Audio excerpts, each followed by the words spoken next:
В этом выпуске расскажу и покажу вам новую ингушскую ласточку, которая летит в минеральные воды.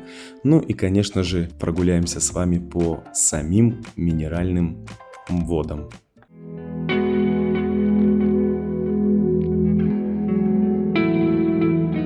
Проездом я оказался еще в одном нашем российском городе Минеральные воды.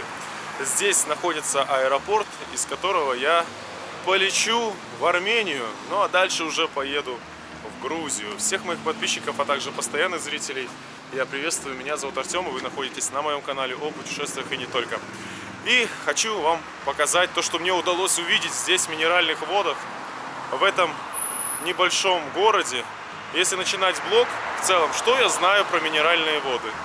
Нет, не то, что здесь производит минеральную воду, про это я не знаю. Это я так банально пошутил.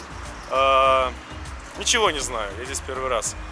На самом деле я из аэропорта Минеральных вод один раз вылетал в Дагестан.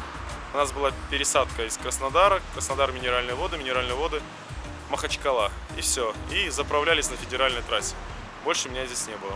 Поэтому, если вам так же, как и мне, интересно, что находится в минеральных водах, что здесь можно делать, ну, тогда подписывайтесь на мой канал, бейте в колокол, чтобы не пропускать мои следующие влоги, а также прямые эфиры, ставьте лайк этому видео. Делайте репосты, и если хотите поддержать мой канал, то вся информация внизу в описании под этим видео, либо нажимайте кнопку «Спонсировать». Но сейчас никуда не уходите, оставайтесь со мной, поехали! В 4:30 утра по маршруту Назрань минеральные воды летит ингушская ласточка. Это абсолютно новый маршрут. Кстати, хочется похвалить руководство Республики Ингушетия за принятие этого решения, потому что много студентов учатся, и в Кисловодске, и в том же Краснодаре, и удобно сесть в такую электричку, доехать до минеральных вод, а дальше пересесть на электричку Кисловодск либо Краснодар. Тем более там прям вообще по времени, как говорится, пересадка небольшая в 20 минут. В общем, вам лайк за это решение.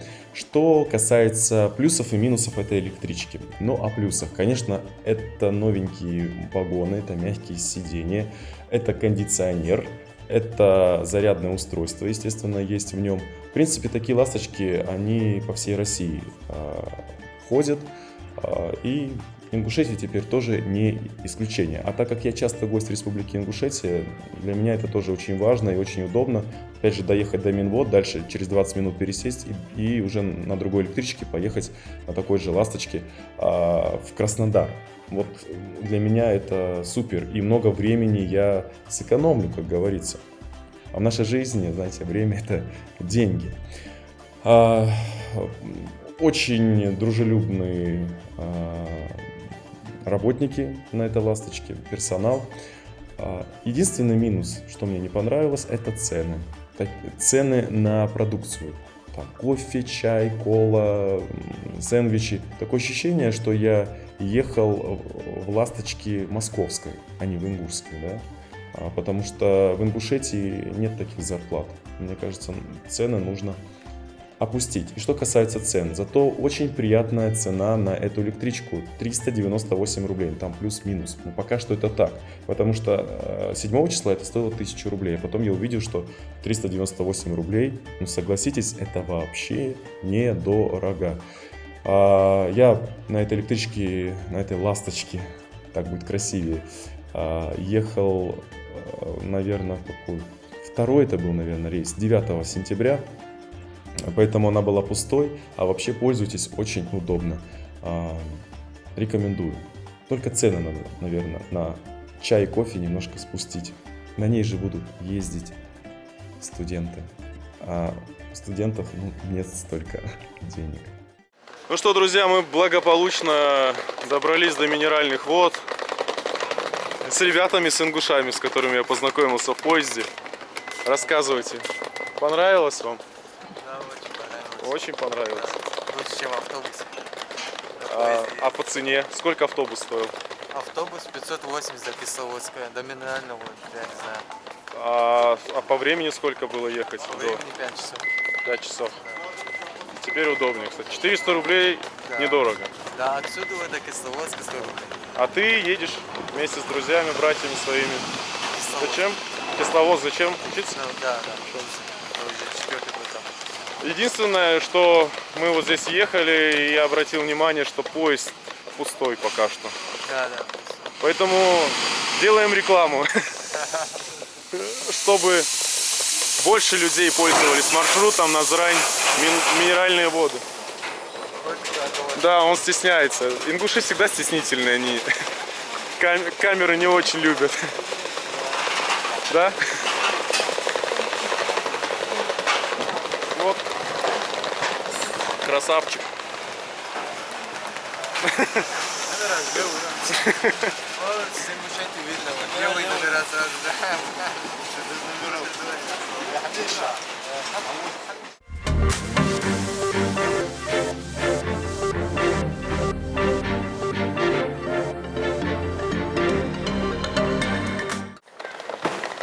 Погода нам, не знаю, даст или не даст нормально погулять здесь в минеральных водах.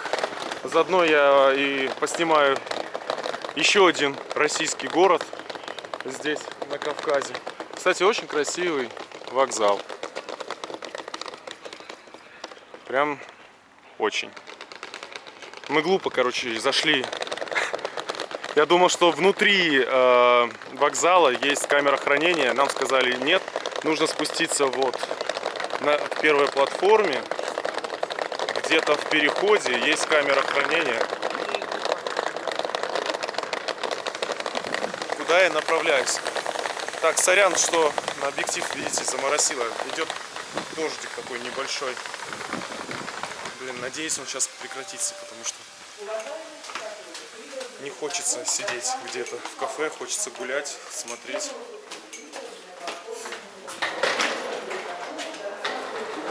Мы, короче, зря с тобой вышли отсюда, или мы здесь не были. Она сказала, там где туалет, надо будет спуститься к первой платформе. Вон. Так как нам в аэропорт нужно к 6, а приехали мы рано утром, мы решили сдать багаж здесь, на железнодорожном вокзале минеральных вод. Сутки стоят 200 рублей. 200. Еще один, возьми. И тут, как только мы пошли с чемоданами в камеру хранения, нас сразу стали атаковать дедушки и мужчины всякие, и стали говорить, давайте мы вас провезем и устроим вам экскурсию по другим городам, кроме минеральных вод. Железногорск и что-то, что он сказал? Пятигорск? Какой Пятигорск, когда нам в самолет скоро? В общем, погода встретила нас не очень хорошо, как-то грустно и печально. Хотя мы посмотрели прогноз погоды, и сегодня должно быть где-то градусов 20 и солнечно. Ну, наверное, это просто так грустно и уныло утром.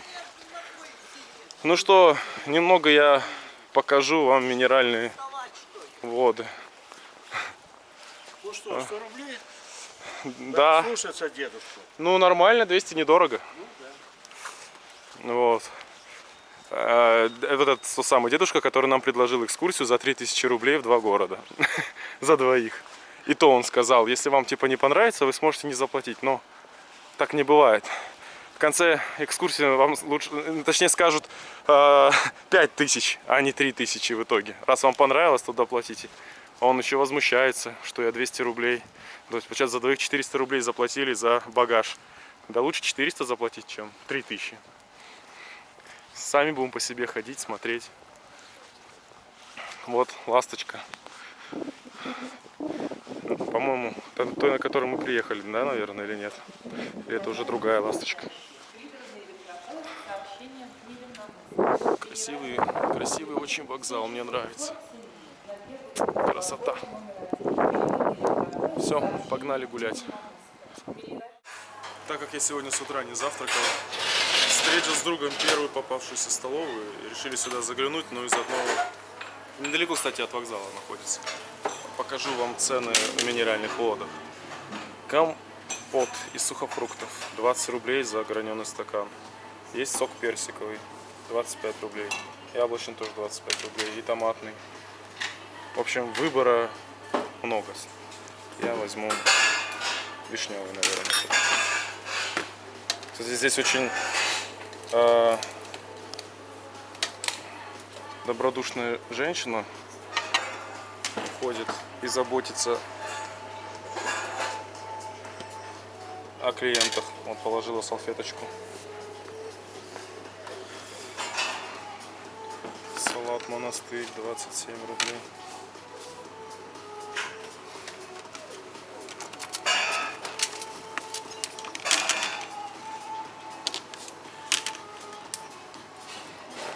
Да, можно.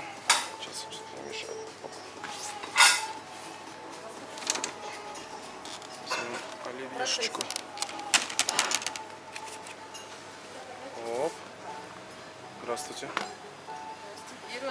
Каша рисовая овсяная. Может тогда кашу овсяную. Порция. Ну да. У вас же все свежее. Конечно. У нас Да. повара работают с 4 утра. Угу. Все производство у нас А собственно. то многие переживают за столовые, что бывает. Я говорю наоборот, столовая самое безопасное место. А я, например, меня не вызывает доверие вот тем пирожкам на рынке, ну точнее У вот нас на вокзале. пирожки, вон, смотрите, и печеные, и жареные есть. Также пекаря у нас делают все собственного производства, так что не отравитесь. Да. Мы кушаем каждый день. Так что Спасибо. приятного аппетита. И цены у вас хорошие, и Спасибо. чисто все. Спасибо, Да. стараемся.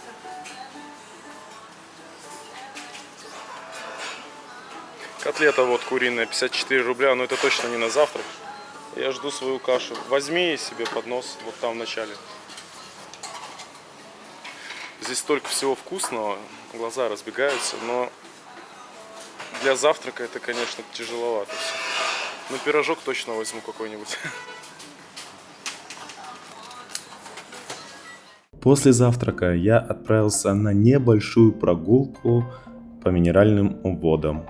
Правда, забегая вперед, ничего особого я в этом городе не нашел. Ну что, коротко о городе Минеральные воды. Это торгово-развлекательный центр «Вершина», который я сейчас посетил. Ну, смысл его вам показывать нет, потому что там и во всех городах России абсолютно одинаково. Магазины, такие как Gloria Jeans, Savage, M-Video и так далее. Иду я по самой центральной улице города. Кстати, минеральным водам 140 лет. Здесь проживают... Нас даже пропустили. Видите, какие здесь добрые люди проживают. Проживает чуть больше 73 тысяч человек.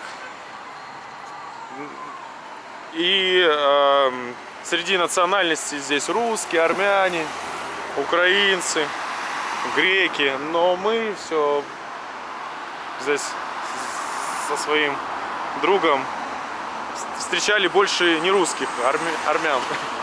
Город армян. И еще чеченцев видели. Как видели, по номерным знакам. Я не хочу ни в коем случае обидеть жителей минеральных вод, но мне кажется, здесь особо-то делать и нечего, и смотреть тоже.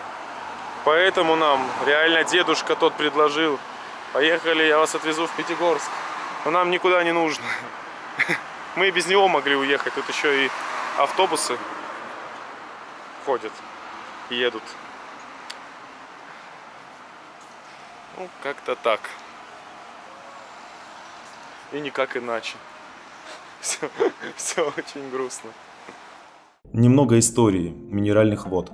Своим рождением город обязан строительству Ростово-Владикавказской железной дороги. Узловая станция с ответвлением на Кисловодск получила название Султановская, поскольку находилась на землях, принадлежавших с 1826 года нагайскому султану Менгли Гирею и его потомков. На тот момент там проживало около 500 рабочих, которые занимались обслуживанием местного паровозного депо, станции, ну и других железнодорожных предприятий. В 1878 году поселок получил юридический статус и название Султановский. После этого он был переименован в Илларионовский. И в октябре только 1921 года поселок и станция были объединены и стали городом Минеральной воды с населением в 14 тысяч человек. Здесь на улице центральной находится кафе Сикварули, правильно, да, грузинская кухня. Знаете, это такой нам тонкий намек. Но мы туда не пойдем, потому что мы и так в Грузию полетим. Зачем нам туда идти? Ну и чтобы как-то скоротать свое время до нашего самолета, кстати, прямо над головой летает самолет, и недалеко находится аэропорт, я решил с другом зайти в кинотеатр «Октябрь» и что-нибудь посмотреть. Вариантов нет, потому что здесь больше себя развлекать-то и нечем. В общем, мы идем на фильм Marvel Шан-Чи, Легенда 10 колец. Не знаю, что за фильм, но говорят, что интересный. Нам все равно, лишь бы время убить. 170 рублей стоил билет, фильм в 3D. Дали салфеточку. Единственное место в Минеральных водах, которое мне лично прям искренне понравилось, это памятник, скорее всего, солдатам, которые ушли на войну, да, советским воинам, павшим в боях с фашистскими захватчиками. И здание самого железнодорожного вокзала Минеральных вод. И как сказала женщина, что здесь должно быть красиво, потому что это ворота. А мы сейчас полетим вот на самолете. Дальше. Ну что, друзья, здесь работает Uber и Яндекс.Такси. В общем, адрес вокзала Ленина, 14. Это шутка. Короче, от Ленина 14, от здания железнодорожного вокзала до аэропорта сейчас стоит 138 рублей. Утром это было 257, мы смотрели. Ну, самый быстрый 138. Ну вот мы и поедем на самом быстром. Удивительно. Да нет, и даже чего экономить? На комфорте можно поехать. За 180. Прикольно. Недорого. Как ни странно, за городом намного красивее, чем в центре Минеральных вод. Я сейчас нахожусь на территории аэропорта. Как нам сказал таксист, оказывается, этот аэропорт давно существует. Просто, естественно, ему марафия. Отреконструировали перед чемпионатом мира. Ну, напомню, что из Минеральных вод можно улететь и в Армению, и в Египет, и в Турцию, ну и по России, соответственно. И там вот на входе что-то образовалась большая очередь. Я чувствую, там проверяют, видимо, справки на ковид также сразу и пускают как-то по очереди, наверное, не всех и сразу. Ну, здесь приятно, конечно. Чисто, хорошо, фонтан летом, естественно, работает, уже осень его отключили. Неплохо. Любимый писатель жителей Кавказа, особенно ингушей, Лермонтов Михаил Юрьевич. Именно ему здесь установлен бюст. Но я не буду рассказывать, почему ингушам нравится этот поэт, но он был также за справедливость, за объективность и говорил смело. За это и был выслан в эти края в те времена. Кстати, в Грузии я буду посещу одно место, где он побывал, вдохновился этим местом и написал Мыцири. Так что не пропускайте, подписывайтесь на мой канал. Ну и все. Вот вам совет. Приезжайте в аэропорт Минеральных вод заранее, потому что посмотрите, сколько здесь людей. Гигантские очереди на входе, гигантские очереди на стойке регистрации. Это если вы налегке с одним таким рюкзаком, тогда, в принципе, вы можете онлайн зарегистрироваться. Но если вы еще и с багажом, с таким вот чемоданом большим, его нужно будет сдавать. А это значит по-любому проходить стойку регистрации. И пропускать вас вряд ли кто-то будет. Так что имейте в виду.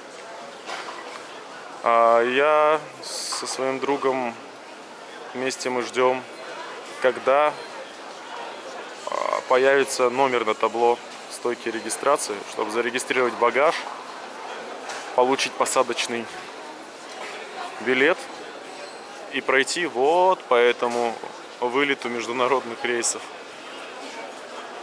Наконец-таки еще одна поездка за границу в Ереван. Мы здесь просто перекладывали жидкости, просто все, что больше 100 мл, нужно положить в багаж.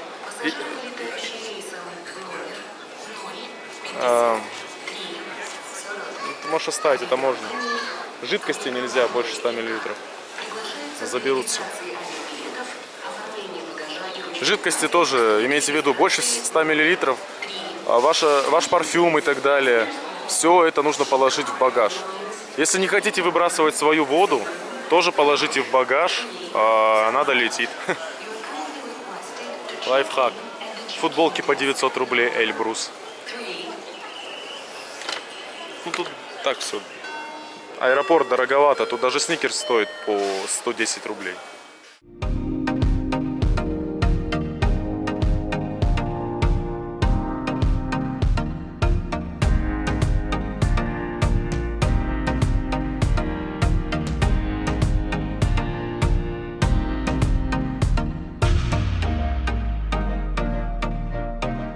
Так началось мое путешествие в Грузию. Но если вам понравился блог, то поставь ему лайк, подписывайтесь на мой канал и самое главное, не забывайте, не ищите 1000 причин не путешествовать, ищите миллион причин, чтобы поехать и полететь. С вами не прощаюсь, я говорю вам до встречи. Кто-то летит первый раз самолетом, но это я не про себя. Про своего друга, он стесняется. Я его пугаю, что мы попадем в турбулентность, нас будет трясти, и, возможно, это будет его первый и последний полет. Главное, шучу. Не страшно летать. Самолет будет хороший, Боинг. Из Армении, да. Armenian Airlines, как правильно там